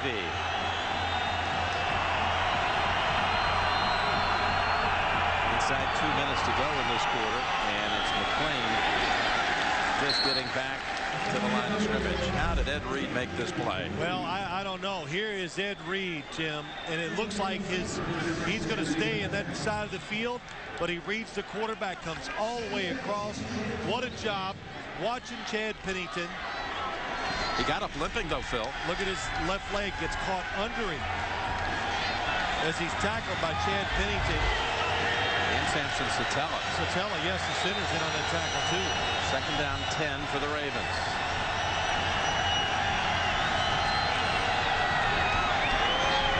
That's McClain. Gaining 5. Crowder brings him down. Well, Jim, let's look at Ed Reed one more time here on that interception. Look at the angle he took the whole time. He saw the receivers from his right. They were all coming towards him, and then he just looked at Chad Pennington and made the decision to go for the short throw. He saw it, made the interception. Another terrific play by Ed Reed. And now with 5 picks in 3 career postseason games.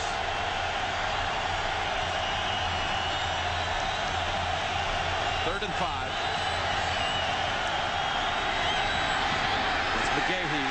Stopped short of the first. And that'll probably close out the 3rd quarter. Yeah, the question is, can the Miami Dolphins football team get the Ravens offense in any type of situation where they throw another pass?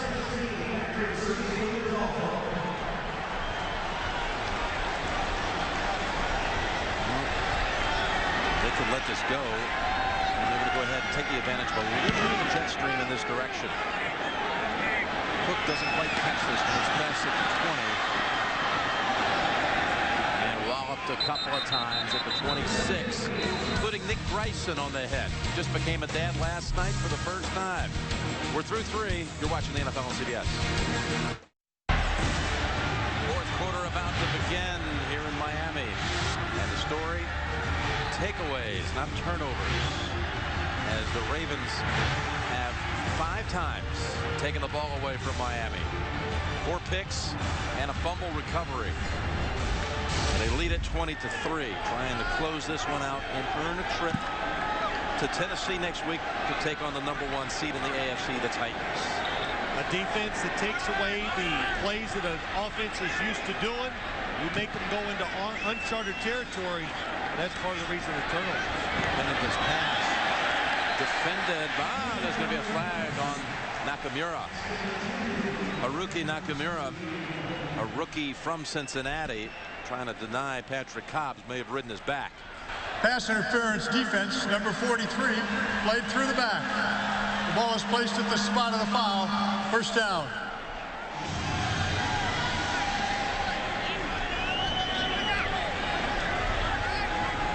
John Harbaugh, a little upset at his rookie defensive back. Of course, John was a defensive back in college when he played ball at Miami University in Ohio. He was a cradle of coaches in his school. Little did they know when he came out of there that he would be such an upstart coach one day, as of course the bloodlines are there in the Harbaugh family. His father won a national championship at Western Kentucky. So much success every step of the way. Of course, his brother's the Jim Harbaugh, head coach. Stanford, yes. His brother-in-law, head basketball coach, Indiana University. Tom Crean, who sat in on one of our meetings this year when we had a Baltimore game, and asked if we wouldn't mind just kind of stable, sit back and take some notes and learn a little bit from the experience. At Miami of Ohio, producing names like Weed Eubank, Ocean Beckner, Ara Parsegan, Paul Brown, little coaches. John Harbaugh. Took his eye off him. Was one to make the move on Corey Ivy. This is starting to look a little familiar. Look at that score, 20-3. And they met back in January '02, the 2001 season wild card game. Baltimore won it 20-3. Turnover story very similar. That was the last Baltimore playoff victory. They've been in the postseason. They lost to Pittsburgh the next week. Lost to Indianapolis a couple of years ago. But this is the first time Miami's been back in the postseason since that 20-3 defeat. 3rd and 10. Was tangled, flag down. Is it on Washington again?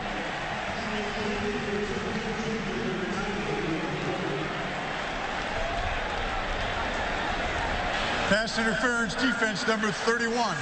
The ball is placed at the spot of the foul. First down. Well, it's an all-out blitz again by the Baltimore Ravens. And Fabian Washington, why he reached out and grabbed, he thought Ted Ginn was going deep. He was full. He wasn't going to give up the touchdown. Go to the pass. My goodness, here it is. Inside the 30. Makes the cut move. Leonard taking a shot at him, brings him down at the 4.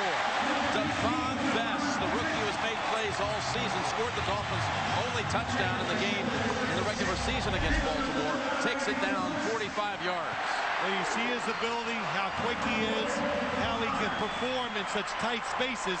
That allowed him to get out into the open and make that play. And we were talking during the commercial, if the Dolphins, always a lot of big ifs, if they didn't turn it over and just got 3 on the last drive, this game would have been much more pressure-packed. Well, this drive sustained by a couple of penalties, and now the big play, the longest of the day by Miami. Sets them up 1st and goal.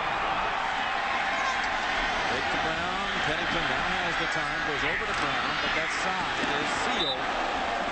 Brown's effort against Zibikowski takes it to about the 2. You wonder, it's easy to look back now, but that first drive of the game after they got the McClain fumble, went down to the 1. They bypassed going for the touchdown on 4th and goal. Is that any kind of message that you send to Baltimore at that point by not going for the touchdown, even if you missed? Oh, no, message, no. I think it's respect, playing the game, knowing the situation, that 3 points was going to be big in what most people thought would be a very low-scoring game. 2nd and goal from the 2. Fake the toss. Now going to go for the pass. What a catch. Touchdown, Ronnie Brown.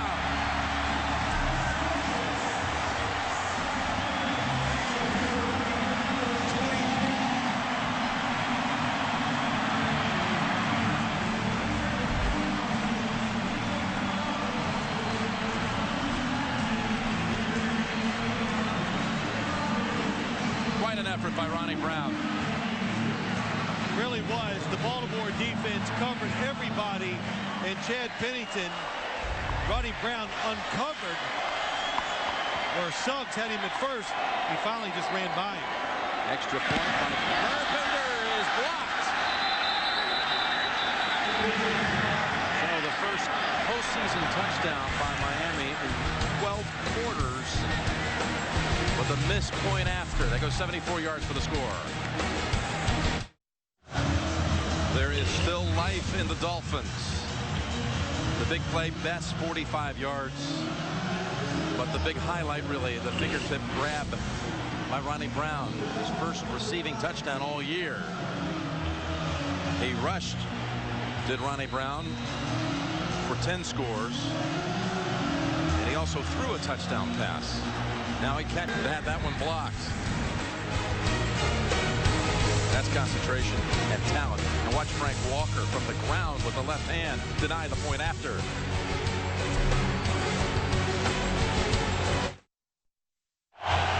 Jim Nance and Phil Simms back here at Dolphin Stadium. It just got interesting as Miami's offense finally produced a touchdown to trim that Baltimore lead to 11.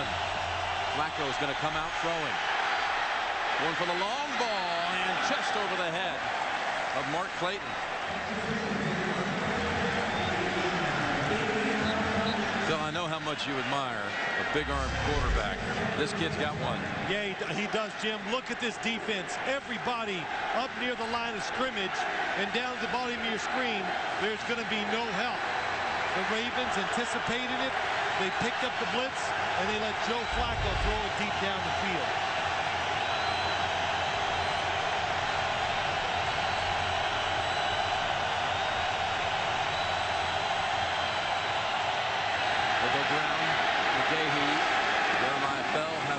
Doesn't let go. Pick up a 4. 3rd and 6 and a chance for Miami to get the ball back quickly if the defense can step up one more play.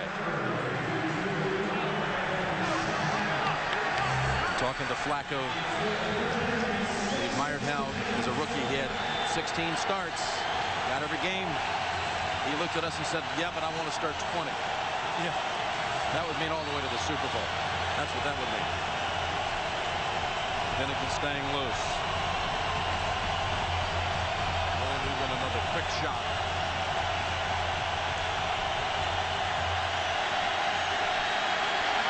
Again going long. And well defended. Out of reach for Clayton. 3 and out forced by the Dolphins defense. Ronaldo Hill in on that coverage. Well, they got what they wanted. 3 and out. Pressure on the quarterback. No time off the clock. Twice they went long to Clayton. It was Torbor who was in the face of Flacco. How did you like that play calling with the 11-point lead? They went deep twice. And Matt Patua, the snapper, brings it down after a 49-yard punt. Pennington back out there. The NFL on CBS is sponsored by BlackBerry. Bud Light. The difference is drinkability. And by Toyota. Moving forward.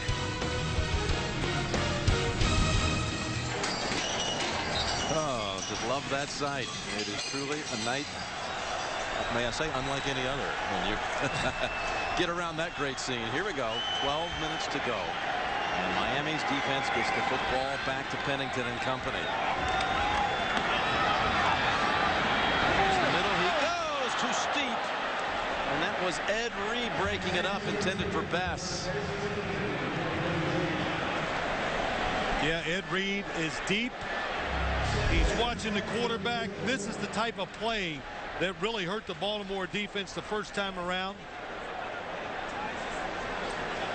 And even if that football is down lower, Devon Bess is going to take such a big hit. No chance that he's going to be able to come down with the football. So second down from the 32. And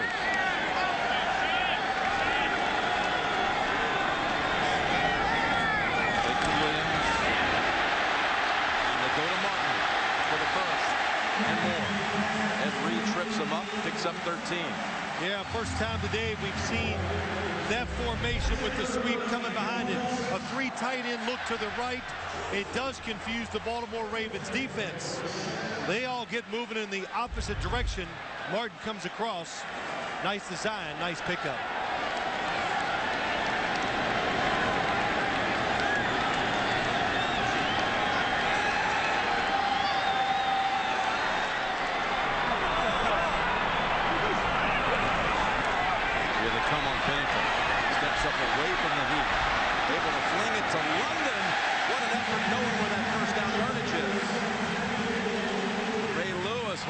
To him. It'll be close. Maybe a measurement on the way. Chad Pennington, the pocket just falls apart right away. Good job of just stepping up in there, finding the outlet receiver. This Dolphins offense got a little confidence, got a little rhythm for the first time after that last drive. Making plays. Pennington made a nice play that time. They were in on him in a hurry, and he just stepped up away from it. They would pursue. That's what they do here, first down. Puts it away quickly again. Nice cut by Ginn. Washington ends it after 8 yards. This is hard on this Baltimore defense. A lot of big guys. What they say to us, Jim, they want to tire out. Miami right now looks like Miami has got the Ravens defense on the run and tired. Again with 5 catches all in this half. 2nd and 2. They run for it. They get it. Ricky Williams comes ahead. Takes it inside the 30. He broke away from Bart Scott. Only the 2nd playoff game of Ricky Williams' career. Played once in a playoff game at New Orleans. Here you are in this situation. You're down 2 scores. You're in field goal range. To Martin. And that's Bart Scott. But it gains 4. Ricky Williams took a blow and inflicted one of his own.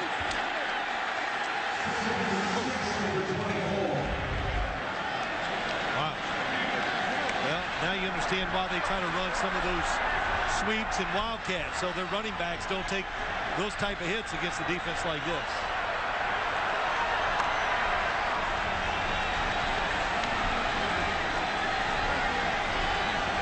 Ray Lewis, who, when they showed up at camps, looked at his talent around him, said, wow, we don't know how good we can be. So we took it week to week and passed the test. Look at this test. My goodness, Ginn can't get the handle on it. What a nightmare play that is for Miami when they had the momentum. It is trying to just make the play to get them back in the game. Look at the blitz. And it's perfectly timed. It just destroys the fake, the handoff that Chad Pennington is trying to get to Ted Ginn. And it's Ray Lewis who was in on him so fast. He almost was there before the exchange. Yes, it was supposed to be a handoff. It actually turned into a pitch by Chad. The football came out of his hand before Ted Ginn got there. Now, to get the first here, they got to get all the way to the 18. Perhaps they can get about half that, a chunk of it, to be able to consider a field goal. Absolutely. If you get anywhere close to field goal range, you kick it. Pass pulled down and ruled out. That was Ginn.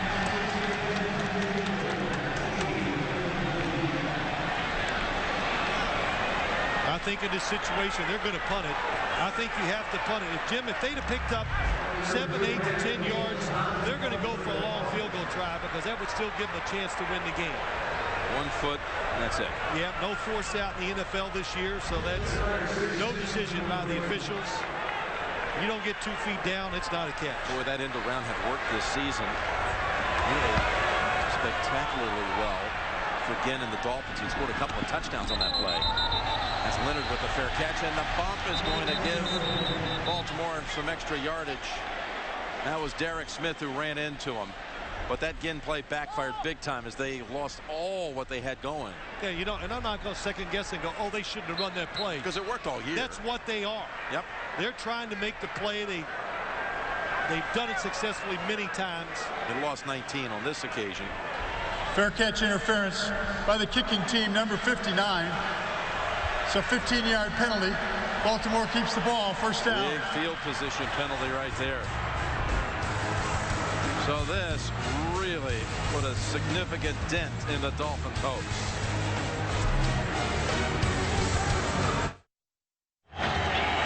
Looking down at Dolphin Stadium, where Baltimore has the football back midway fourth quarter, leading 20-9.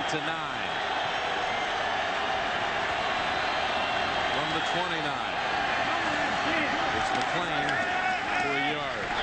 Tonight on 60 Minutes, they come on America's #1 network.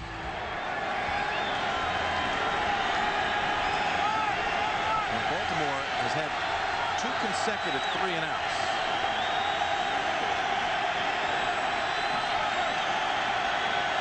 Only 1 completion in 5 throws in the second half for Flacco. So they stay ground. Look at McClain. This is what he does. He wears you down. And he's within a yard of the first. Yeah, he loved the backfield. You talked about it.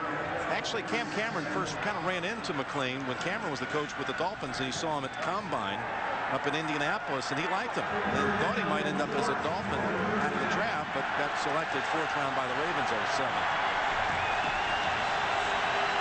Set out of training camp this year to go back to Alabama and get his communications degree. Had a Pro Bowl season. He's taken the man in front of him, Lorenzo Neal, with him. He's been there before on his own. 3rd and a big 2. Flacco's going to try to throw for it. Finds Neal, has the first. Crowder shoulders him out of bounds, but the Ravens get a new set. Yeah, what they know, the excitement on the Ravens sideline, that now they're just worried about the clock. And 1 first down really puts the Miami Dolphins in a tough situation. Good play calling. Very safe, making sure they do not put the game in the hands of a young quarterback at the end here, just like their last series. Jim, is that McClain on the sideline? That is McClain. Bring in reinforcement with McGahee, 1,000-yard runner last year. Has not really ever been 100% this year with a knee. University of Miami back. The 48. Picks up a couple. McClain got hurt on the pass play to Neal, trying to throw a block on Matt Roth. Well, it's probably when he gets a little leg whip in there, looks like it might have hurt him.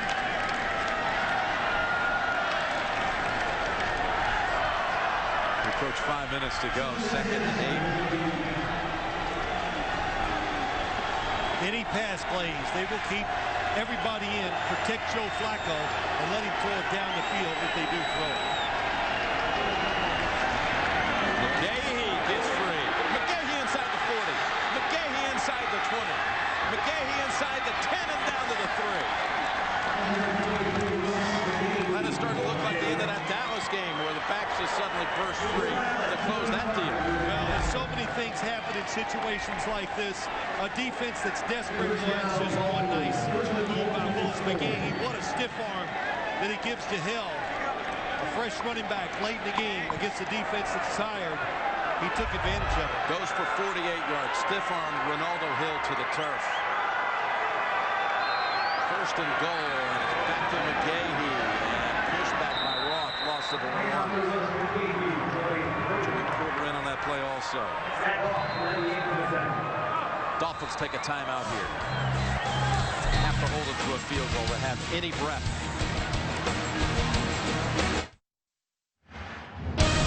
The NFL on CBS is sponsored by Subway, home of the famous always made fresh $5 footlong, and by the new AT&T, your world delivered.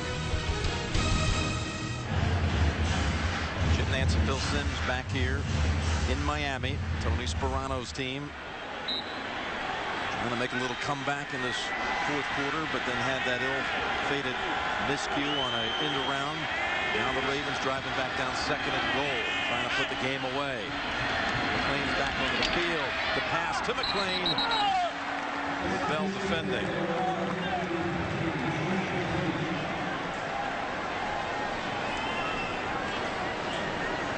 Well, a little pressure. You think the defense is just playing run all the way, but a good job on the Miami defense reacting to the play fake and getting in Flacco's face just enough. He's not able to pass. Right here where Flacco's season began to take a real uptick. He had thrown only 1 touchdown, 7 picks through the first 5 games, but after the Miami game here, even that performance, he took off 13 of 5 the rest of the way, touchdowns to picks. Here's going to keep it and run it in. The rookie's in for the touchdown that likely puts this one away. Now, Phil, you said it early. And the other thing that was kind of the unknown quantity, how much that Flacco could give you on the ground. Yeah, really nice call and a good job of being patient by Flacco. He didn't panic. He waited, and the defense, all the defensive linemen committed to rushing the passer, and that's why it was wide open. Made a good decision where to run it. 3 times he's tucked it under today, all resulting in first downs or touchdowns. Stover with 1 more to make it 27-9. Well, we've talked to him a couple times this year, Jim, and I remember last night after he left the room, we were trying to give him, can you handle the big moment, the playoff game? You're a rookie. Will you get nervous? And you know, the questions don't rattle him, and he left the room. I said, wow, has he ever shown any emotion? And all the people who work with the Baltimore Ravens just kind of laugh. They go, nope, that's the way he is every day. Yeah, Kevin Byrne remind us that he's the oldest of 6 kids, family back in Audubon, New Jersey. And it's, you know, I guess I just don't know. We were wondering why he doesn't seem to ever be overwhelmed about anything. But he's so grounded. I mean, here's a kid that last year at Delaware, he took the bus to class and rode his bike around. Didn't own a car. Gets drafted in the 1st round. Comes to training camp driving his grandmother's 1990 Volvo. And now he's got the keys to the Ferrari. He's got the Baltimore Ravens defense and the rest of that young, aggressive offensive line and powerful running backs and underrated receivers like Derek Mason at his side. Well, I'll say this about the Baltimore Ravens. I've said it all year long. You don't hear what you've heard in years past. Well, the defense this, the offense this. And it's kind of melded together, and they've become a true team, and they played like it all year long. And really what I think, their offense really just complements what their defense is trying to do. They built the team, this franchise, and the way it is now around their defense, and the offense is secondary to it, and they call plays and manage games to help their defense out. Twist him out with too much aggression at 15. Walker the one who blocked the point after.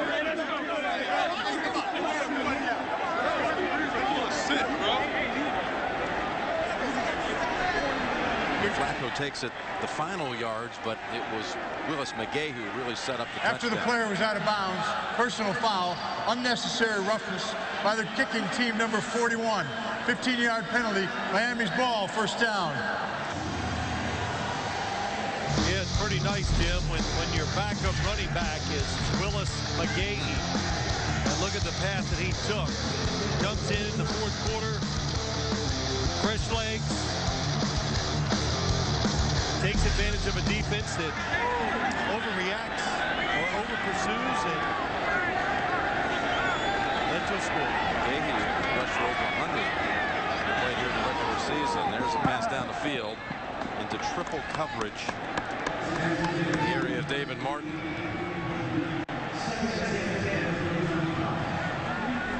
Now the AFC with 3.5 to go here is shaping up at this point. Baltimore at Tennessee Saturday, which would mean San Diego and Pittsburgh on Sunday. We'll be there for that one, Phil. We've seen that game already this year at Heinz Field, and it was a good one that came right down to the end. Pittsburgh pulling that one out. Reed winning that game with a late field goal. And that's Nakamura and Leonard. Called Leonard's name a few times today. Well, we have. And sometimes you get in this situation in the game, you think, well, they won't keep blitzing. Well, you're wrong. And it's a good, as I've said a couple times, good timing. And they confused, they crossed as they were blitzing, and then allowed Leonard to come in there free. You know, for the Ravens going back to Tennessee, They were there in the 2000 divisional round and won there on their way to winning the Super Bowl. No pressure. Pennington got it away in time. It'll set up 4th and about 10. Leonard brings it into that one after a gain of about 9. Brandon London with the catch. And Miami will stay on the field and go for it here in a situation like this, of course. You know, look at this game today, Jim. The biggest difference, Ed Reed, healthy, back in the middle of the field. He proved to be the difference against this Miami offense. 4th down, Pennington's not going to get enough with that throw. That's Corey Ivy stopping London about 3 yards short, and the Ravens take over. And this one, you can go ahead and advance those brackets now, folks.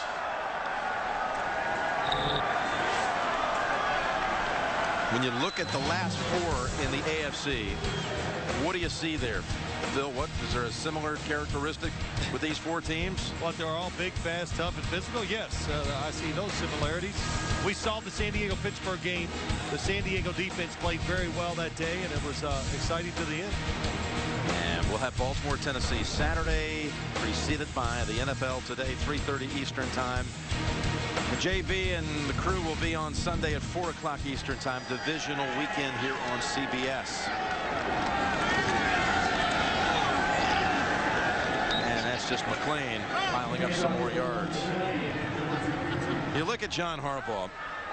10 years ago, his brother was the starting quarterback for the Baltimore Ravens for a season. And in fact, we told him this little nugget last night.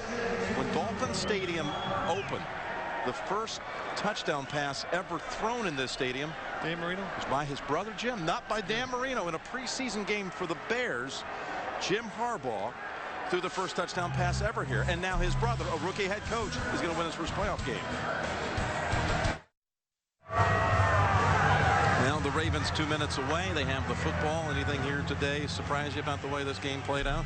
Yeah, I think I'm a little surprised. I'm surprised that the Ravens were able to force the turnovers and take it away from the Miami Dolphins as many times as they have, because we know the Dolphins, they were the best, set a record this year in the NFL for the least amount of turnovers. Yeah, a team that had that remarkable 15-game turnaround.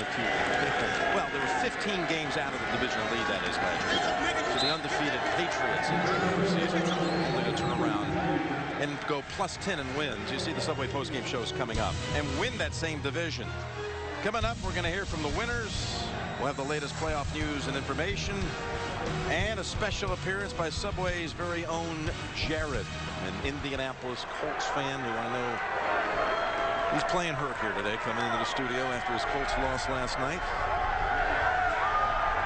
Now, of course, Jim, both teams very confident coming into today, and we heard the Dolphins talk about their chances, but the Ravens probably a little more emphatic and had a really deep belief that they were the better football team. They thought they were more physical, faster, more athletic, and as we said many times during the telecast, here's Nick Bryson. You talk about a neat 24 hours. He hasn't stopped smiling today. They landed here at 5, the Ravens, on the team plane. He received word his wife Caroline had gone into labor, took a plane ride back to Baltimore, landed at 10, 1 hour ahead of time to be there for the birth of little Claire McGuire, born at 11 o'clock last night. And Nick Bryson was back in time for the team breakfast at 9 this morning. And now he's about to give the coach the celebration bat.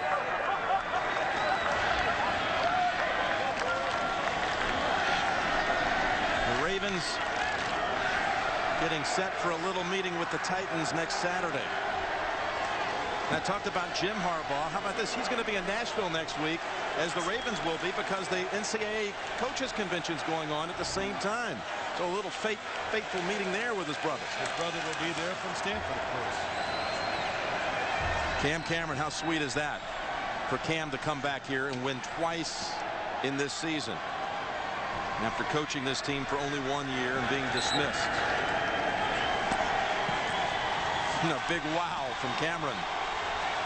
Well, the Dolphins, 13 giveaways all year. That's it. Just a superb season by Coach Sparano and Miami. But they gave it up 5 times today. And the Ravens keep on proving people wrong. This team is for real.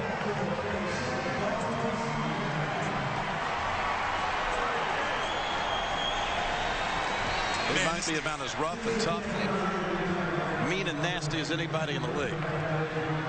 They've won it here today, 27-9. Coming up next is the Subway postgame show.